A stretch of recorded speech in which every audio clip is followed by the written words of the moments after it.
World cup గెలిచినప్పుడు గనక 'సచిన్ టెండూల్కర్‌ని' భుజాన బెట్టుకొని ధోని పరుగులు తీసినటువంటి ఉదంతం ఏదైతే ఉందో. ఎందుకంటే ఆయన సుదీర్ఘంగా కష్టపడ్డాడు. ఆయన హయాంలో వరల్డ్ కప్ సాధించలేకపోయాడు.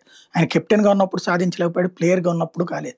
అట్లాంటిది ఆ తర్వాత సాధించినటువంటి సందర్భంలో తనని భుజాన బెట్టుకొని తనకిచ్చినటువంటి గౌరవం చూసాం. అట్లాగే నిన్న ఏదైతే ఆ అమ్మాయి మిథాలీ రాజ్‌కొచ్చేటప్పటికి తను 2 సార్లు ఫైనల్స్‌కి తీసుకెళ్ళింది గానీ గెలవలేకపోతే తాజాగా గెలిచినటువంటి వాళ్ళు అమ్మాయి చేతికి కప్పిస్తే ఆమె సంతోషాన్ని చూసాం. అదే సమయంలో కొన్ని నిజాలు బయటపడ్డాయి.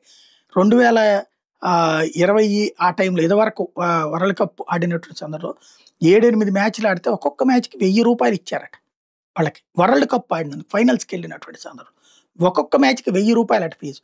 అంత దారుణమైన స్టేజ్ నుంచి ఇప్పుడు వందల కోట్ల రూపాయల డబ్బులు ఇస్తున్నటువంటి పరిస్థితి వచ్చింది జైషా వచ్చాక. అంతకుముందున శ్రీనివాసన్ గనక ఆ మధ్యన ఎప్పుడో ఒక కారు కూత కూసాడు. ఏమనంటే నాకే గనక పవర్స్ ఉంటే గనక ఈ మహిళల క్రికెట్ టైం వేస్ట్ తీసేసేవాడిని అని చెప్పేది. అంటే అతనిలో ఉన్నటువంటి పురుషాహంకార ధోరణి అట్లాంటిది.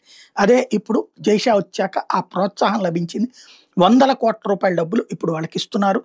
అలాగే ఈవెన్ నిన్న చూడండి అమ్మాయిలకి వజ్రాల హారాలు ప్రకటించాడు ఒక వ్యాపారస్తుడు. అట్లాగే సోలార్ ప్యానెల్స్ ఫ్రీగా ఇస్తానని కూడా ప్రకటించారు. అనేక మంది ప్రకటించుకొచ్చారు.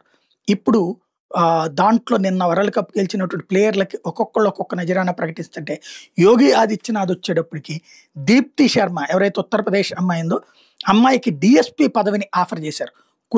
కుశల్ కిలాడి యోజన అనేటటువంటి పథకం కిందన అక్కడ దీప్తి శర్మని డిఎస్పీగా నియమిస్తున్నట్టు ప్రకటించారు. భారత మహిళా క్రికెట్లో కీలక ఆల్రౌండర్గా నిలిచినటువంటి దీప్తికి ఈ అరుదైనటువంటి గౌరవాన్ని ఇస్తున్నామని ప్రకటించారు.